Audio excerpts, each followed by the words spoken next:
go. All right, so this is the second part of our chapter 18 about electrochemistry. And so this is going to be the second half of it. And so what we finished yesterday, or not yesterday, I guess, on Monday, was we were looking at predicting the spontaneity of redox reactions, right? And so we were looking at reactions. We were looking at them in both the reduction form, and we're trying to determine if we were to write it out, which directions would be spontaneous and which ones, when we pair them, would be non-spontaneous for the reaction. Okay? And so this is their standard reduction values. And so what we want to remember is that something will be spontaneous if that E naught of that cell is positive. If the E naught of our cell is negative, then it'll be non-spontaneous. And if it's exactly 0, then it's at our equilibrium, right? And so let's try that out. This is an example of our magnesium and our copper, and we have our standard reductions over here. And so we want to know if under standard conditions, what that cell potential will be for this reaction. So you want to pay special attention to which one should go forward and which one should go back. So go ahead and tackle that one now. So when we're looking at this, we can see that our magnesium is a solid over here and an ion over here. Now this means that it's going through an oxidation. So that means that we need to flip our sign for this process. And so our E cell is just going to be us adding in those two processes. Our copper ion to solid, still going through our reduction, so we don't have to change anything about it. And so we can do that as 2.37 volts for the magnesium plus the 0.34 volts for the copper, and we'll get 2.71 volts for our E cell. And so that means that our answer should be C, 2.71. Now, I like to think of it just like I would Hess's law, where I flip my reactions to get them to look like my overall reaction up on the top. Other ones will have you say that your E cell should be the E of your reduction minus the E of your oxidation, which is the same thing as what we just did. It's just that you're fitting in that flip inside of the oxidation.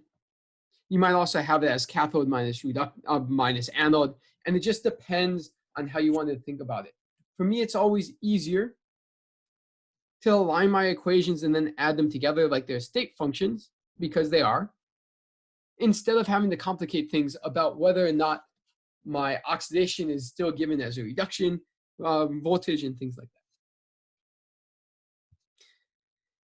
Now we're looking at our next question, and so this is talking about nitric acid, right? So we're looking for something that would dissolve in nitric acid but not in hydrochloric. Now nitric acid is a tricky acid, and that's because that NO3 minus can play a role in it. It can help us reduce in the way that our H plus does it. So this is normally our H plus, but when we have nitric in there, then we have a secondary process that could be going on, which can complicate the issue. So there's kind of two approaches for this, and so we can work through both of them, right? So hydrochloric acid is going to be tied in with our H plus, and so we're looking for a metal that's above that, because if it's above it, that means it's not going to dissolve in a hydrochloric acid.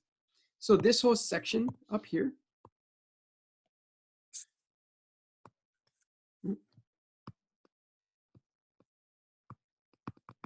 will not dissolve HCl. And that's because for it to dissolve, it needs to have a reduction where it can go through the oxidation. For it to go from the solid to its ions, it's going to need to oxidize. And all of these would rather reduce more than our H plus reduces. So that means we can take out nickel, because nickel is down here. We can take out lead, because lead's down here. We can take out iron, because iron's down here. So we're left over with our silver and our gold. So our nitric acid is basically this value right here. So if you're below that value, then that means you're going to dissolve. So our silver will dissolve, but our gold up on top won't. And so we know that our answer, what we're looking for something that would dissolve in nitric acid, but not in hydrochloric, is going to be our silver. The other way to think about it is there's really only two common metals that dissolve, or that don't dissolve in nitric, and there's normally our platinum and our gold.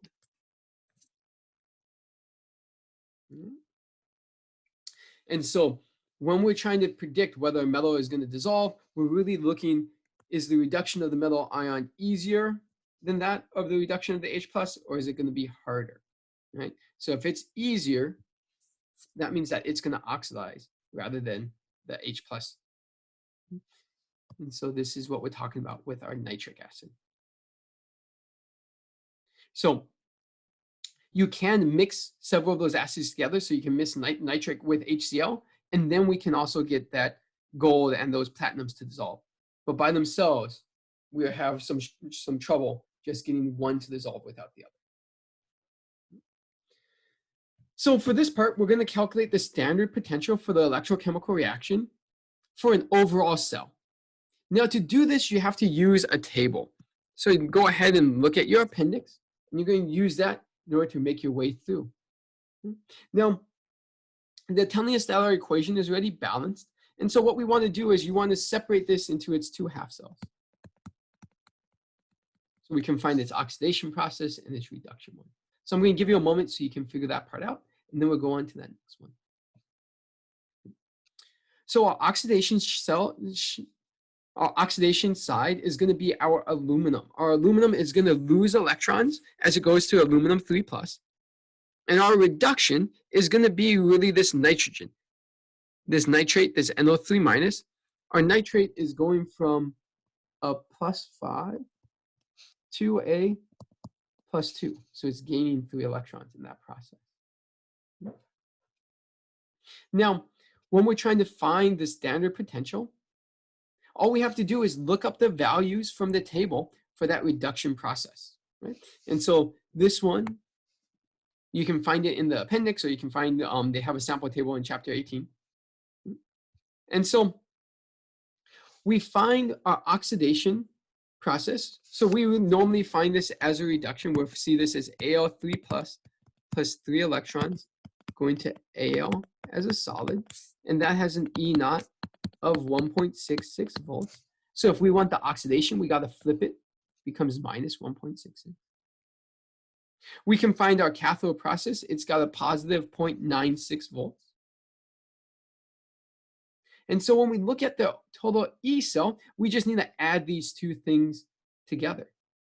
We can look at our anode, we can look at our cathode, and we can arrange that as we need. Now,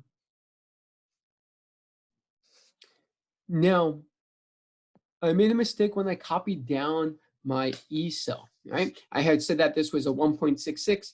It's actually, for its reduction, it's a minus 1.66 volts. So what's being shown here isn't the E naught for their oxidation, it's really the E for the reduction of that. And so that's why our E cell is going to be our cathode minus that of our anode. So we're going to do our oxidation, our reduction minus our oxidation. And so that's how they get this one here. For me, I would much rather just change this to a positive and then just add those two things together. 1.66 volts plus 0.96 volts. We'll get the same value. It just makes it a little bit easier. I don't have to worry about subtracting anything. All I have to do is add them together. And so our standard potential for this cell is going to be our 2.62 volts. You can try it again for our lead and our chromium, okay? And you can look through that process. And your page for your standard reduction potentials is on 815. It's table 18.1. Okay. Now, another thing is sometimes it's worth it to draw out a picture. And so we're going to look at two of these E cells. We're going to look at one for our iron and magnesium. We're going to look at one for our iron and our lead. And so without calculating them, we want to predict whether it's going to be spontaneous or not. If it's spontaneous, then we're going to sketch it out in which the cell in the order that the reaction is going to occur. If it's not, then we're going to change the equation for the spontaneous direction in which the reaction will occur, and then we'll sketch that one out. So we're going to evaluate these. We're going to see, are they spontaneous or not? And if they're spontaneous, we're going to draw it. If they're not spontaneous, we're going to flip it around so it will be, and then we'll draw that. Now we got to label our anode, our cathode, and the direction of the electrons. So looking at this first one, we have iron solid plus magnesium going to iron 2 plus magnesium solid. So when we look at that, our magnesium as a reduction has an E cell of negative 2.37 volts. On the other hand, our iron, if we wanted to compare its reduction,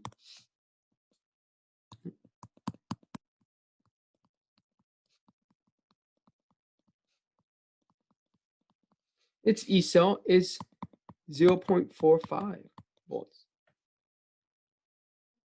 So if we want to think about who is really going to reduce, it shouldn't be our magnesium. Our magnesium is lower in its value, and so we would rather prefer for it to stay together, or not stay together, for it to move to its ions. Right? So when we look at that, right now our reduction is the negative one, or the more negative one, and the oxidation is the less negative one. So when we're looking at those, it kind of doesn't make sense. Our magnesium is far more negative. It's all the way down here compared to that of our iron. So our reaction so far is going to be non-spontaneous because our lower one is doing that reduction process, which isn't what we would want. Right? If we were to calculate that E cell, it would end up being negative. Right? So what means that we need to flip it? So instead of our magnesium going to our solid, we actually want the magnesium solid going to its magnesium ion. So we want our magnesium to oxidize and our iron to reduce. This gives us our cell that looks like this. We would have the magnesium as our anode. We'd have the iron as our cathode, right? So our solids are going to be the electrode. And inside our solution, we'd have the magnesium 2 plus or the iron 2 plus. Don't forget that we have to have some type of salt bridge or membrane, and our electrons are going to flow from one to the other. So remember that for an anode is oxidation, and so we should be losing electrons. And so our electrons should flow from the anode side over to our cathode side. So that's why we have that. Okay. Let's look at the next one. The next one is our iron and our lead. Now, lead has a standard reduction of negative 0.13. Iron has a standard reduction of negative 0.45 volts. Now, this time, we do have them lined up correctly because when we look, we can see that our iron is more negative, and so it should be the one that repels the electrons. It should be the one that goes through the oxidation process. On the other hand, the lead, its half reaction, would prefer to go the opposite way. So it's going to attract those electrons, and it's going to go through that reduction.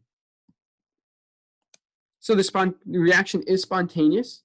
We now flip which side the iron is. So the iron is now the anode, the lead is our cathode, and we can draw our cell. And so it's worth it to make sure that you've at least practiced drawing one of these cells out so you can remember which way your electrons flow. You can remember that your anode and your cathode, which one goes with which. One way to remember that is that an ox has a red cat, right? So an ox is an anode, goes to oxidation, whereas our red cat is reduction goes with our cathode. So that's one way to keep those connected in your mind.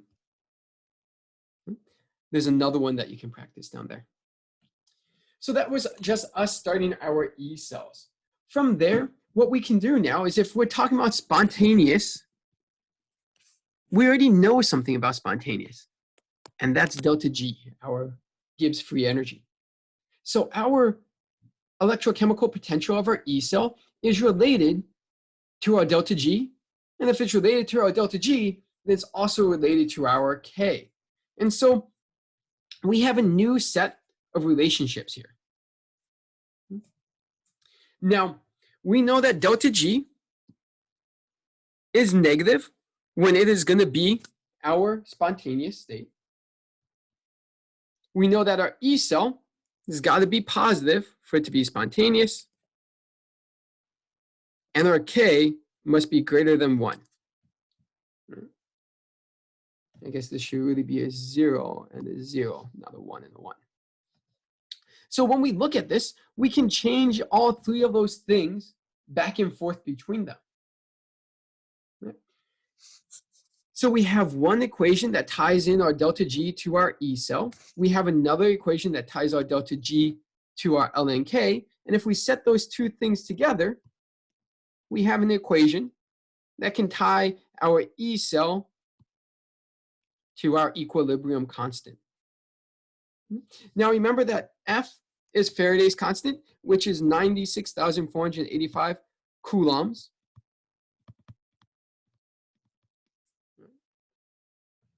And coulombs is just an amount of charge, right, as we go through and we measure those.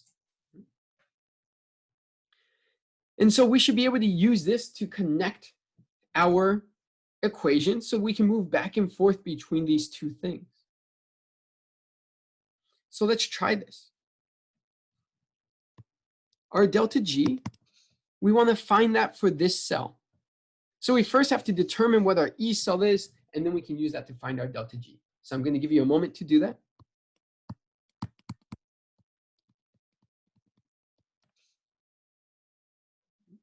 So for our E cell for this reaction, we want to go ahead and we want to add in our voltages to look like the one above. So we have this one needs to get flipped because we're going from the solid to our aqueous. This one can stay where it is. So we get 1.66 plus 0.54. And that gives us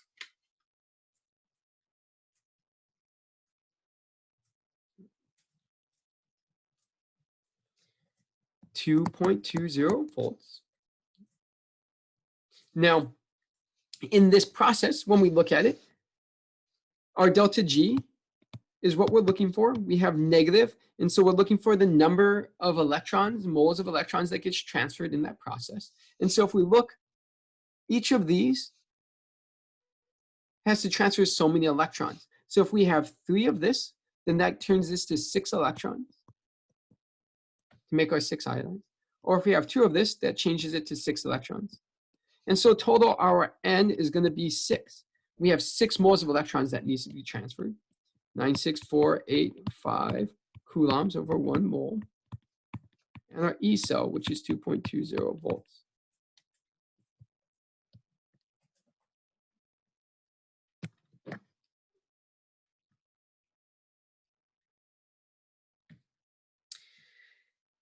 So our delta G ends up being negative 1,274 kilojoules per mole, which ends up being our answer E, which is what we're looking for.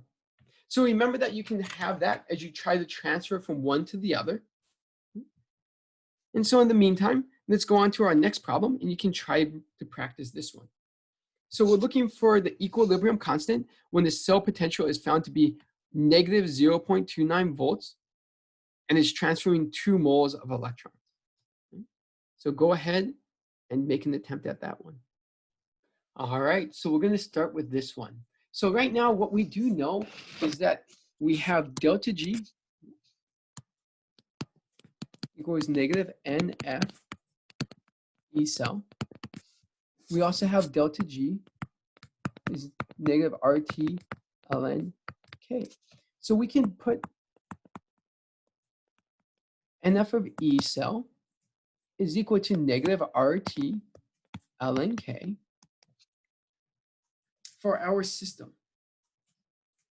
Now, if we're using E naught, then we know our temperature. Our temperature has to be 298 Kelvin. And so we can start to combine those two things together. So our ln K is going to be negative our 2 moles of electrons.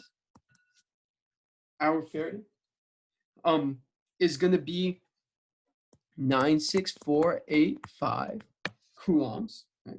Now, if you want to think about it, a coulomb is also a joule per volt mole of our electron. And our E, I'm going to make a little bit more space over here. Our E we know as being negative 0.29 volts.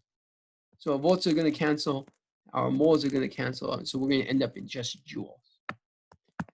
And so if we want ln K on this side, then we need to use our R and our T. So we're going to divide by negative R. And so we want to use 8.314 joules per mole Kelvin. We're going to use RT, 298 Kelvin. And that will give us our ln of our K. So together that becomes 2 times 96,485 times minus 2.9 divided by minus 8.314 divided by 298. And so we have negative 22.587 is equal to our ln of our K. Now, if we want to find the opposite of that, we can take our E, and we'll find that our K value is equal to E minus 22.587, which is really our 1.55 times 10 to the minus 10 is equal to our K, which is answer A. And so that's how those things are connected. Now, at standard conditions, they give you a shortcut.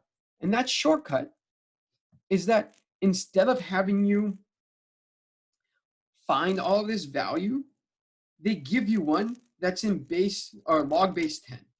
And so this E naught cell is 0.0592 volts per N log K is basically the same thing as what we just did, except that they've condensed our R and our T and our F into one term.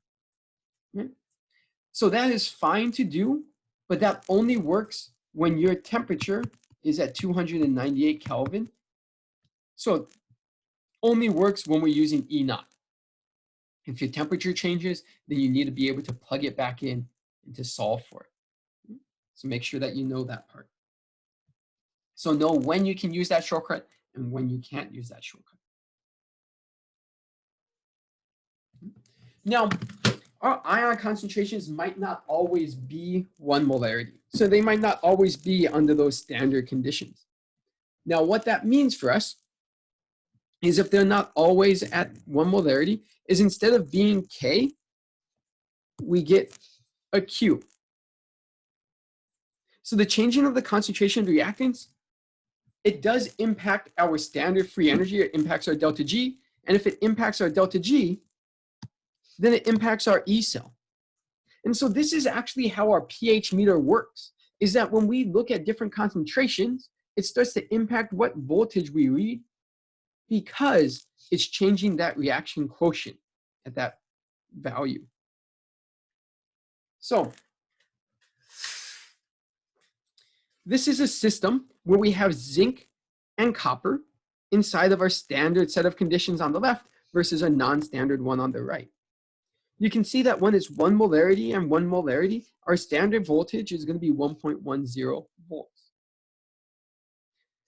As we decrease that concentration of zinc and we increase that of our copper, our volts begin to change. So that E cell has drifted away from our starting point. And so on the next equation, we're going to get what we call as the Nernst equation, right? So the Nernst equation is that tie-in between our non-standard E cell with our standard E cell. And that's going to be this equation right here.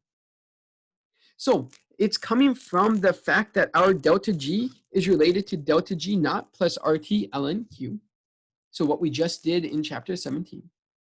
Now, each time we have delta G, we can really stand that in for minus NF of E cell.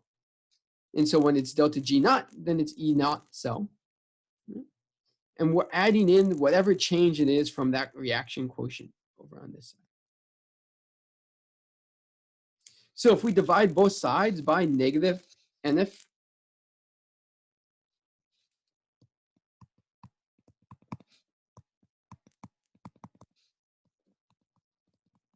you can see how we would get this value down here.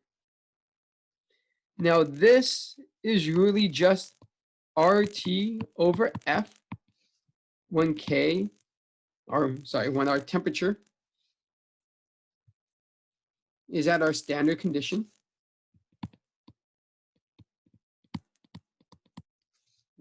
And so we can use that sometimes if our standard temperature is being used. This is also once we've taken the log of it, right? So we've changed it from natural log into log. So both of those will work, whatever one you feel most comfortable with.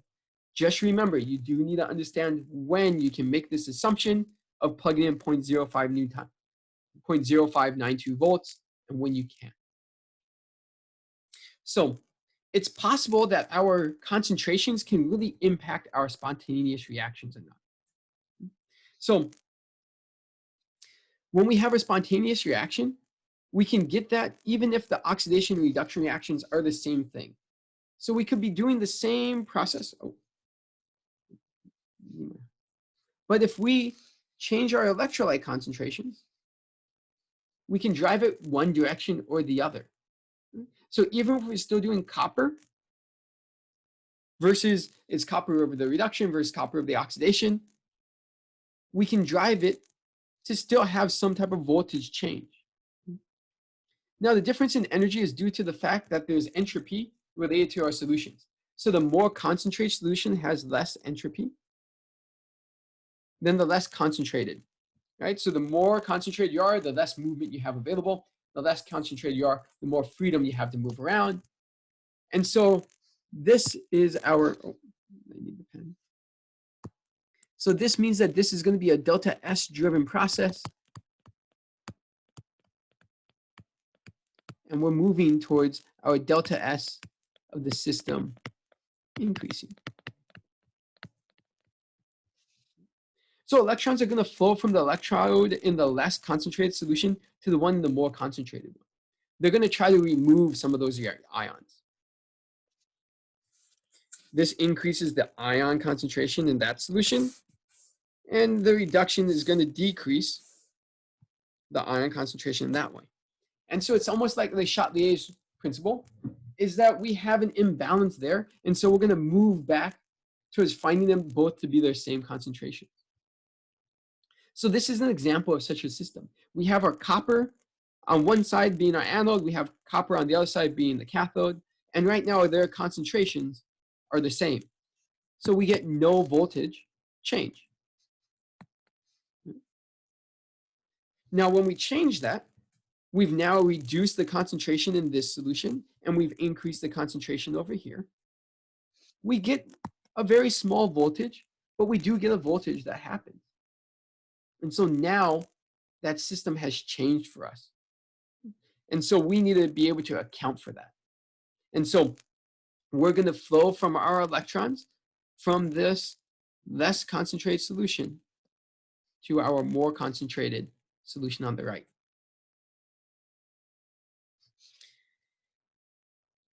So we're going to try this out.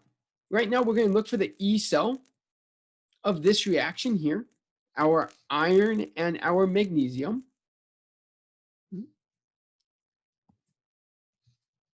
But instead of being standard conditions, we're going to have a little bit less than standard conditions. So I'm going to give you a moment to start that one, and then we're going to go ahead and start solving it.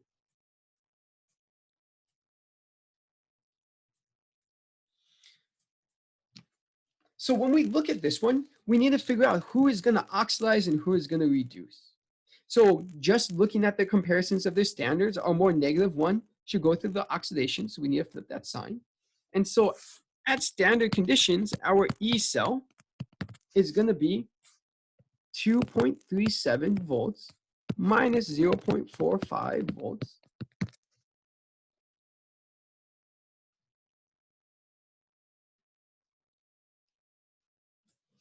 To give us 1.92 volts. Now, even though that is answer B, we can't just stop there because our system isn't just in standard conditions. So really what we're looking for is E cell, which is E naught cell minus RT NF ln Q. So our E cell is going to be 1.92 volts minus our R, 8.314, our T, 298 Kelvin, our N. So in this case, when we look at it, we're transferring 2 moles of electrons, 96485 for our coulombs, and then our ln of our Q. And so right now we want to write out our full reaction so we can think about what our ln of our Q should be. So remember that our Q is going to be our products over our reactants. And so for our concentrations, we want to think about what our products are going to be. So our products are going to be this magnesium ion and this iron solid. So we're not worried about the iron solid because it's not going to show up in our Q. So it's going to be that concentration of that magnesium as our product. And then on the other side, we have the iron and their magnesium solid, which we're not going to worry about because it can't be a concentration. And so we have the concentration of our Fe2+. So this equation gets updated. I guess I should have done this on the whiteboard, but oh well, we've come so far. So this should be 1.92 volts minus our 8.314 times 298 divided by 2 divided by 96485, 0.01284. And then we have this ln of this Q. And that Q is going to be 0.2 divided by 0.05. So our voltage really ends up being 1.92 volts minus, multiply that by 0.0177, and we get 1.90 volts. So close to what we had, just a little bit less than that. And so it should be A for our answer. Very good. We've now built our copper cell, and it has a similar setup. And so we need to find that voltage. Right? So we need to find what our voltage is going to be. So I'll give you a moment to work your way through that. And this time, I'm going to go ahead and I'm going to use my whiteboard. So we know that one of those coppers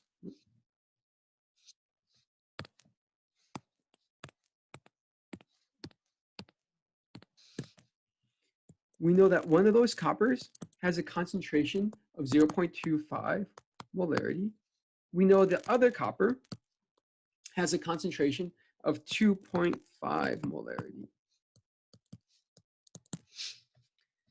So think about which direction we should be flowing. And so we talked about this, right? We should be flowing from our low concentration to our high concentration for our electrons. So this one should be our oxidation. This one should be our reduction.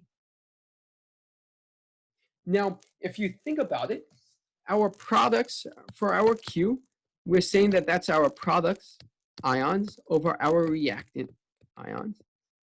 And for electrochemistry, that's almost like us saying this is our oxidation over that of our reduction. Because our reduction is starting out as ions and going to solid, which is what our reactant would do for the ion. Whereas our product is going to be producing ions, and that's what our oxidation does.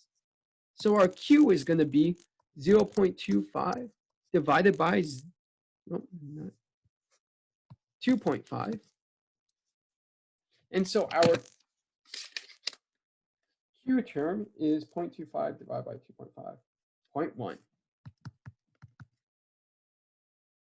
And so we can fit that into our E cell is equal to E naught cell minus RT NF ln Q. And that we know E cell minus E naught cell, 8.314 joules mole Kelvin. We know our temperature 298 Kelvin. We know our moles of electrons is 2. And we know coulombs 96485 joules volts mole. So we have all of that, and we have our ln is 0.1. 8.314 times 298 divided by 2 divided by 96485.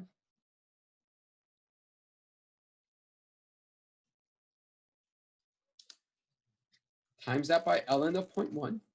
And so all of this becomes E cell is equal to E naught cell plus 0.02956 volts. Now, the thing to remember is, well, how can we find E cell if they don't give it to us? And then the question for that is, does it matter? Because if this is copper oxidizing and copper reducing, so we have copper 2 plus 2 electrons going to copper, solid. And we have on the other side, copper solid going to copper 2 plus 2 electrons. They're both going to have the same E naught. So when we add them together, our E cell is always going to be 0 at standard conditions. Because at standard conditions, we would expect nothing to happen. They should be at equal W. And so that's why we don't have to worry about finding our E naught cell. We can just plug in 0 for it. And so our E cell is going to be this positive value, which kind of makes sense, that our system should be flowing. So we should get a positive volume or a positive voltage for that change. So if we go back to our slide, then our voltage is going to be the positive 0.030 volts, which is what we would expect. And so that's how you're going to do some of these calculations. Now, we're going to go through this next part a little bit quickly. It's more about the theory of things. I want you to see what they look like. And we're not going to do quite as many problem solving, right? Because I just want you to get an idea about where you see this chemistry. Right? And so electrochemistry shows up really often in these dry cells. And so the very first battery that was, well, the first one was made by Volt, right? But one of those first batteries that we ever see is a dry cell. And what that means is that it's going to use an electrolyte that's in the paste form. So instead of leaking, instead of having an electrolyte inside, it's really like a moist paste in there. So it's not really like a solid, it's more like a gel in some ways. And the first ones that they kind of used this zinc or magnesium for the anode, and then the cathode was actually just carbon. And so this is our first generation battery. We kind of started from there. And so they had this 1.5 volts, and they were really cheap to make, but they were heavy, you couldn't recharge them, and they easily corroded over time as that electrolyte, this zinc CO2 and this ammonium chloride, would start to break down. So we built on that. Our next generation one is still in use today. It's called our alkaline batteries. And so our alkaline dry cell is an example of it. And so basically what they did was it's the same as the acidic one, the same one as what we used to use, except this time we were going to use hydroxide as the electrolyte. So we're going to use that for our paste. So we're still using zinc or magnesium. We're still using graphite. But instead, what we're going to use was MnO2 for our cathode process. So we're going to reduce it down into this hydroxide version. And we will be able to use our hydroxide to travel back and forth between them. So instead of using the acid version of it, we really ended up using a base version to carry them back and forth between them. Right? So very similar processes, slightly more voltage inside of a base system instead of an acid one.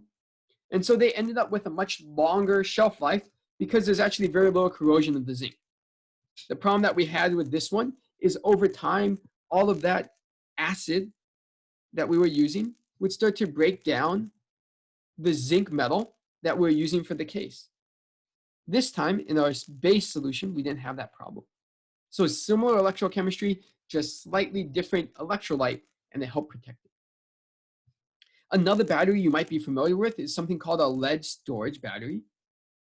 Now our lead storage battery, it uses lead, hence its name, and its cathode is actually also a type of lead being reduced. So we have lead that oxidizes, we have lead that reduces, and as we cycle back and forth between them, we can kind of regenerate these systems. Now, there's an advantage to this, and then there's a disadvantage to this. Right?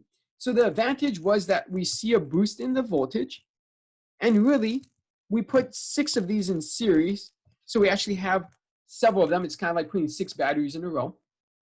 So voltage goes up higher. And this system ends up being rechargeable because as we go through it, as we reduce it down, we make lead ions, and then we can add in energy and we can drive that system backwards. And so that was an advantage of the lead storage battery. And so this is what you use in a car. So this is similar to a car battery. Because they last a long time. They're also really stable. They don't get impacted by temperature very much, though it is possible. So if you ever live somewhere like Alaska, sometimes they have to use special kind of batteries because otherwise they could freeze or they might not start. Or if you've ever lived somewhere colder, if you use up a lot of your car battery, right? So let's say that you parked, you listened to music for a while, you left your headlights on, you notice the next morning it's a lot harder when it's cold to get your car started. And that has to deal with the chemistry involved in it. The disadvantage of the lead storage battery, which is why we really don't use it as often, is it's really heavy. It's also, the lead can be toxic, right? It uses sulfuric acid in there as its electrolyte, so that can be a challenge. And so we don't see as many applications of lead storage battery outside of what we use for a car because of the weight. If you imagine your cell phone running off of a lead storage battery, the weight of your battery would be so heavy, it would be very difficult to justify it, especially if you wanted to increase your capacity. So the next generation is what we call a nickel cad battery. It's very similar to our alkali battery. They're basically the replacement of the alkali battery. They have a little bit less voltage, still using the KOH solution, but they could store a lot more amount of material for the same amount of weight. They were also rechargeable. So if you buy rechargeable AA batteries or AAA batteries, some of them might be these NiCad, or these used to be the ones inside of your cameras.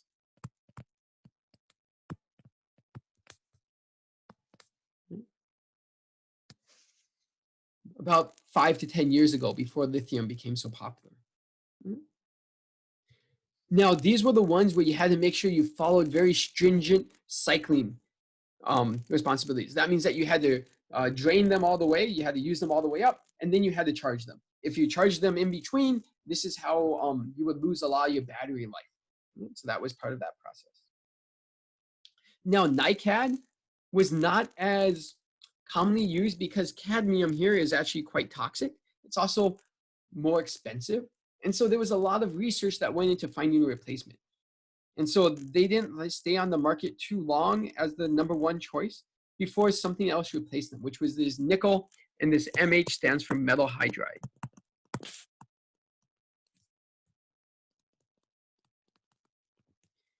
They use a similar KOH solution, so pretty much everyone's using base solution now.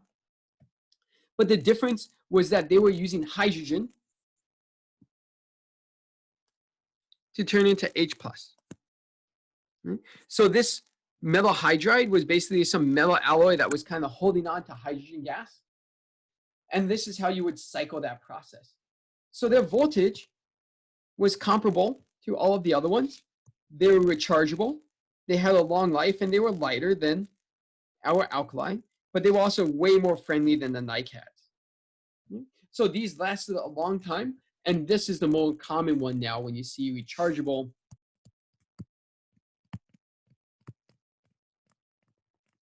non-lithium AA batteries. And so you'll see them, they'll say nickel, and then they have the MH, or they might say metal hydrides, and that's how you know. But right now, what was a big boom for the electronic industry was the decision to move towards lithium. So lithium batteries are where we are. They're the most kind of cutting edge research for batteries. There's new battery materials that they're exploring with, that they're finding out there. There's lots of money that goes into finding a new battery. And so these aren't the only ones that are there. There's other air cells and things like that. But this is kind of like the most common of what we see. And they're called lithium ion batteries. And so what's different with them is that our anode is basically lithium ions.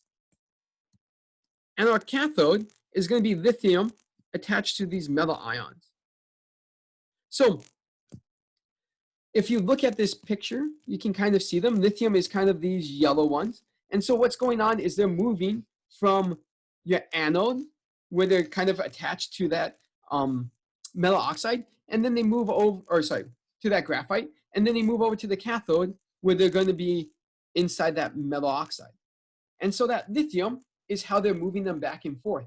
And a lot of times we're basically going from lithium metal to lithium ions, and then lithium ions back to lithium metal. And so that's why they're going to be rechargeable. They also have a long life, and they're very light in comparison.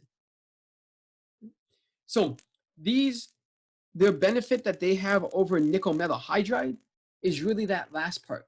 They have an even greater energy density. What that means is for the amount of mass and the space that they take up, lithium carries so much more energy. So if you wanted to look at it, when we're looking at our batteries, these are the ones like our lead storage. You can see that its energy density is pretty poor. NiCads were kind of our next one up after that. They were an increase over the lithium, what we saw. But our best one right now is our lithium ions. And so that's why our current battery technology is at the lithium ions. Now, I won't be quizzing you about what are the different benefits for the different kinds of batteries. That part, I don't expect you guys to memorize for your quizzes or exams, but I do think it's helpful to know and understand how you see this chemistry in your daily life. I feel like it helps connect those concepts. So that's why I want to spend the time talking about batteries with you. The other type of system that you might see for our electrochemical cells is something that's called a fuel cell. So far we've been working on things that produce electricity. All of our systems have been spontaneous in that they are going through releasing energy to drive that process. Now, a fuel cell is similar to that, but what's different is that while they're like a battery in that they're a spontaneous process, we keep adding in reactants so it never runs out. So we basically keep throwing in new material so that way we can keep that process going. So it's almost like you always have a forward reaction It's almost like you always have a charged battery. So you just keep using and consuming and using and consuming because you can keep putting more and more fuel inside of it. So they get their name as a fuel cell because you can keep adding fuel into it to run it through that process. And so one of them that you might have heard of is the hydrogen oxygen fuel cell, where we basically take hydrogen gas and we take oxygen gas on the oxide part. The hydrogen gets reacted with hydroxide to form water. The oxygen gets reacted with water to form hydroxide. And that system just continues on and on and on that process. So both of these are types of spontaneous electrochemical cells.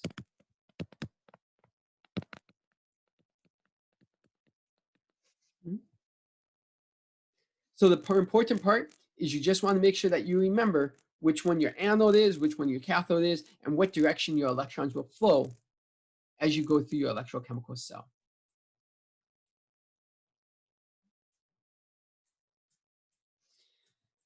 Now, the anode is going to be the source of your negative charge because it's the source of your electrons. Your cathode draws in those electrons, and so it has a positive charge. So this is going to be in the voltaic ones. When we use an electrolytic cell, this is going to be a cell that requires energy.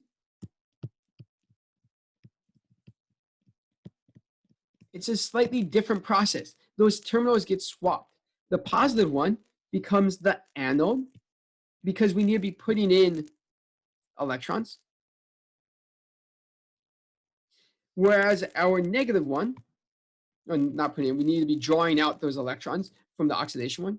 And our negative one is going to be our cathode. As we drive that process forward. So you can kind of see that over here. Sorry, this shouldn't be the anode, this should be the cathode.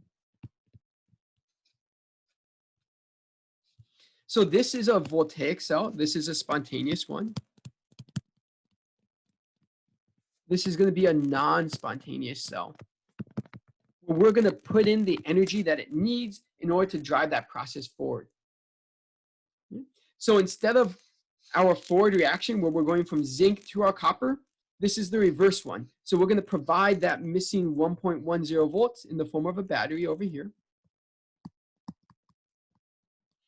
And so we're going to use that battery to drive our process to do the opposite of what our battery did.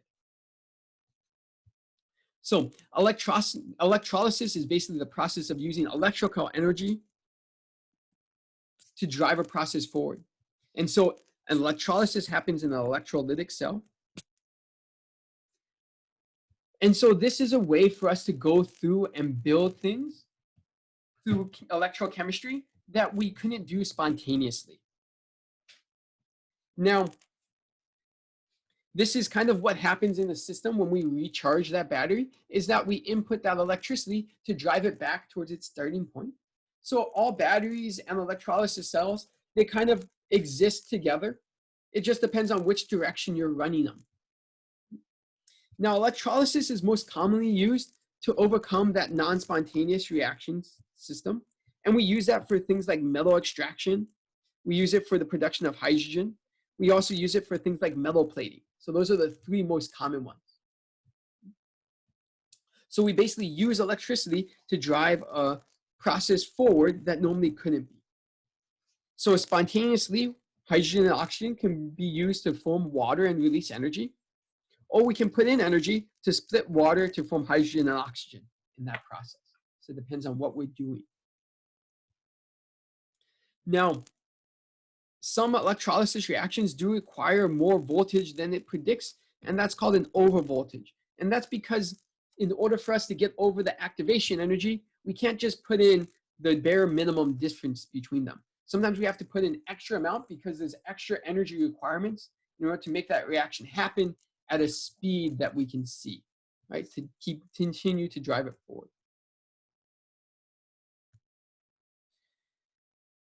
Now, We can do this in pure systems. That means that our compounds are in a liquid or molten state. And so this is like what I was doing in my graduate work is we were working with molten salts. So we were using things like lithium carbonate, and we would get it really, really hot.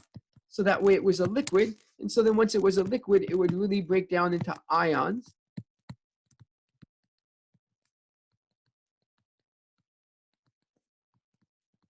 And other species as it would bump around in there.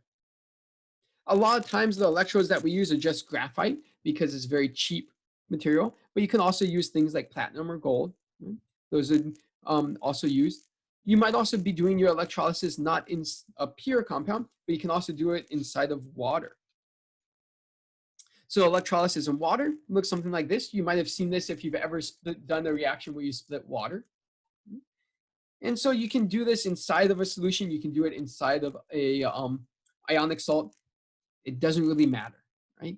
So this is just a setup for us splitting water to make hydrogen gas over here, oxygen gas over here. You can also do it with your electrolysis of a molten salt, where you might have a really hot molten salt down here. So this is at hundreds of degrees Celsius, and you can get your process to work through there. So I'll link you to a video where you guys can watch some of that plating, so you can see kind of what that looks like in a real setup. And so electroplating is one of those ways for us to make a material that we normally wouldn't have been able to receive before. And so one way to do that is that we can make silver ions inside of our solution, and we can use this voltage to try to drive that silver to become a solid on whatever we're looking for, that object to be plated. And then this is commonly done if you have a chrome something. You can do this with different types of material. So if you've ever gone to like a craft fair and they have leaves or other organic material, right? Pine cones, things like that. They might plate them with copper, right? And this is that same process of how they do that. They basically cover that material with some type of material that's conductive. So they have to do an initial coat, and then they can layer on top of it different materials. Now, the nice part about that is that you can use this to layer many different metals on top of it. And you can also get some very thin layers, so you don't have to use a lot of it. So if you want to silver plate something, the vast majority of your object could be something like zinc or nickel, and only the very outermost part could be your silver. And it would still protect it, just like a pure silver compound would. It's just way cheaper because you don't have to use as much silver. Now, the important part for this is you want to make sure that as you work through, you're keeping track of your voltage and your electrons that are flowing through it. So there's kind of two options as you're looking through that, is you have to look at your voltage of what's going through there. You have to look at your current and how much is being transferred. So your voltage kind of dictates what process is going to be chosen, whereas your current is going to say how much of that process is going through. So in the electrolytic cell, the amount of product made is related to the number of electrons that you transfer. When you transfer electrons, that electron has to go somewhere, so it's going towards making product. And you can't make product without electrons, so really, the amount of product, when they talk about that, it's only related to one thing, and that's current. Now, if you don't have the right voltage, your system's not going to do anything. It's not going to happen. But if you have the right voltage, then adding more voltage doesn't necessarily change how much product you're making. It's all about how much current you're putting through there. So remember that 1 amp is defined as 1 coulomb of charge per second. So that means that we're transferring 1 of these coulombs every second, and 1 mole of electrons is 96,485 coulombs of charge. So that means that at 1 amp, you would need to transfer it for 96,485 seconds to transfer 1 mole of electron. So we're going to try this out. We're going to find the mass of zinc that can be plated from a solution, containing nickel 2 plus with a current of 3.6 amps for 14 minutes. So we're going to work through that one. So I'll give you a moment so you can start with that, and then we're going to continue. So I always like to find out what my reaction is. And in this case, my reaction is my nickel 2 plus and my 2 electrons going to my nickel solid. So that means I need to transfer 2 electrons to make 1 mole of my nickel. And so it's giving us a current and it's giving us a time. I'm going to use this to figure out, well, how many moles of electrons did I transfer? Because once I know how many moles of electrons I transfer, I can figure out how many moles of nickel that would make. So I'm going to start with my 14 minutes. And I know an amp is a coulomb per second. So I need to change my minutes into seconds. So there's 60 seconds inside of 1 minute. And we know that there's 3.6 coulombs every 1 second. Now, if we want moles of electrons, then we need to use something to change coulombs to moles of electrons, and that's Faraday's constant. And so we know that there's 96,485 coulombs in 1 mole of electrons. And now we know that 2 moles of electrons equals 1 mole. 1 mole of nickel. So I've run out of space there, so I'm going to stop with that for now. We'll find our mole of our nickel, and then from there we can figure out our mass. So we took our 14 minutes, we converted it to seconds, we converted that into coulombs, we divided our coulombs to get into moles of electrons, we divided our moles of electrons to get into nickel, and so we have 0.01567 moles of nickel. And if we have moles, then we can get it into mass by using its molar mass. So nickel has a molar mass of 58.6934 times 0.01567.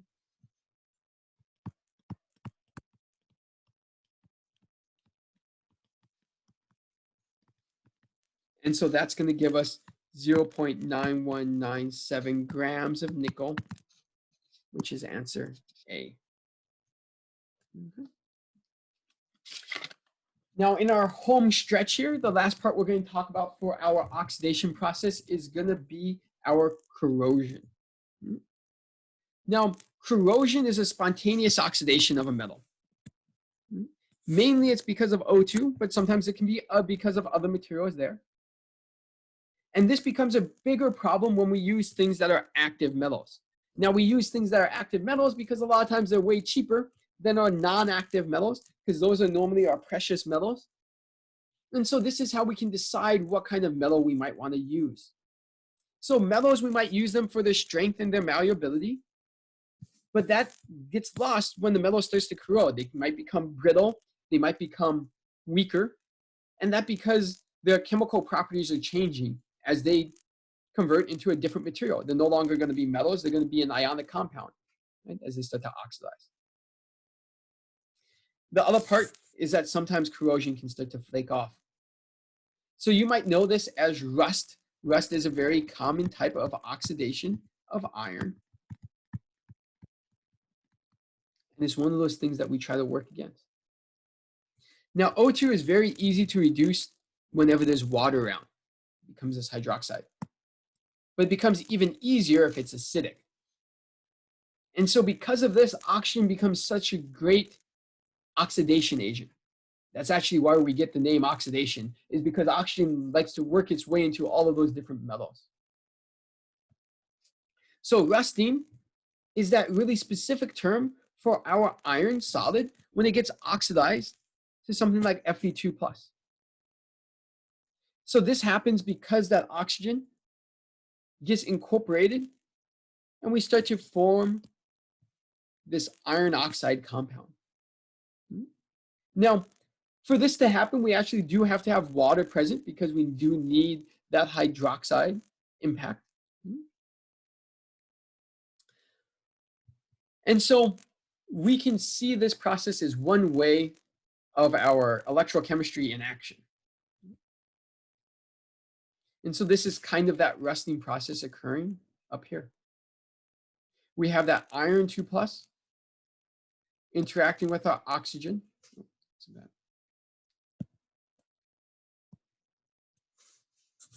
To form that Fe2O3 that drives that process forward. We have the iron metal interacting with our oxygen down here to kind of work through that process to form our rust.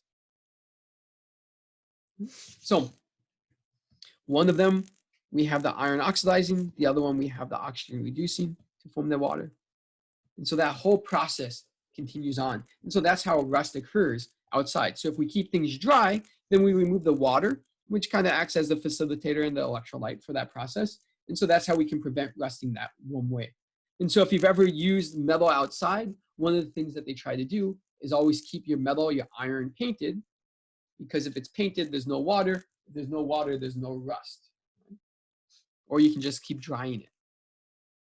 And so there's different ways for us to prevent corrosion. And so one of the ways that they do it is that they coat that material, they coat that metal with something else. So they coat it with paint. They might coat it with a different metal that kind of forms a special oxide that doesn't break down, that stays adhered to the surface. And basically, once it forms that oxide, it kind of prevents the rest from corroding. But there's also another option, which is an interesting one, and it's called using a sacrificial electrode. What that does is they attach a more active metal, but a more cheap one as well.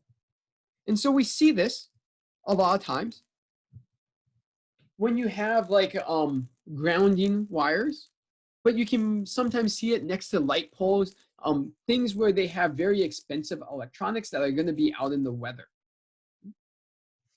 What they do is they take a metal, such as this one, and so this is our cheap material up on top, and they connect it to our more difficult to access material, or the more expensive metal that we're trying to protect. And so what's going to happen is all of that oxidation is going to be focused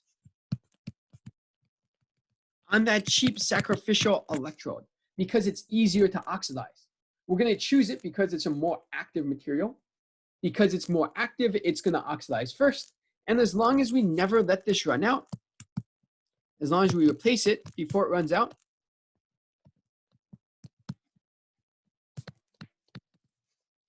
then we can keep that material protected. And so this is something that you want to think about if you're an engineer and you're trying to choose what materials to use, is because you need to think about where corrosion is going to occur. And so one thing that you might see is that on the hull of big old ships,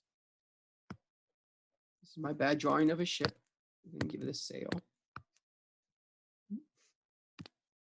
Because that ship is going to see so much water, what they do is they might use a sacrificial electrode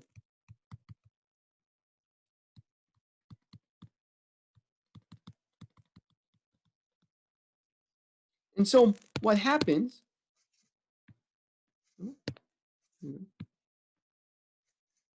is that as that ship sails around, this electrode is going to corrode and corrode and corrode. Right? So it's going to rust and rust and rust. But the rest of the hull is going to stay looking very nice and new because it's easier for it to oxidize that sacrificial electrode than it is to oxidize the rest of the hull. Then when they go to wherever they're going to, they can replace this electrode, they can put on a new one, and they can start again. And so instead of having to take your boat out, scrub off all that oxidation, replace whatever has been damaged, they just have to replace that one electrode and they can focus it there. It also means that it makes it a little bit easier for them to keep track of what's corroding because they don't have to keep going and bringing the whole boat out of water to see what's happening. So I want you to go through, I want you to choose which of these is going to be your best sacrificial electrode for iron. So our iron is here.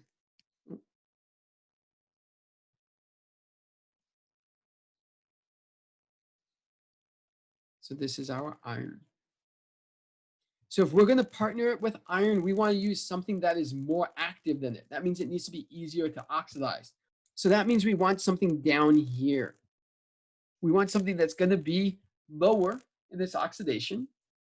And if we're choosing the best, then we want to choose the one that's going to be the easiest to oxidize. And that is going to be our magnesium because it's got the lowest voltage for its reduction, which means it's the easiest oxidation. And that's basically it for the rest of the chapter.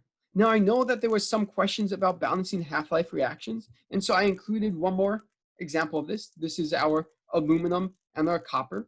And so you can work your way through that one as well, right? It has step-by-step instructions afterwards as well. And so that's going to be it for our chapter 18. We'll do a little bit more work with our electrolysis. We have a worksheet to do tomorrow in lab, right? And so then I'll be posting that answer key. Good luck.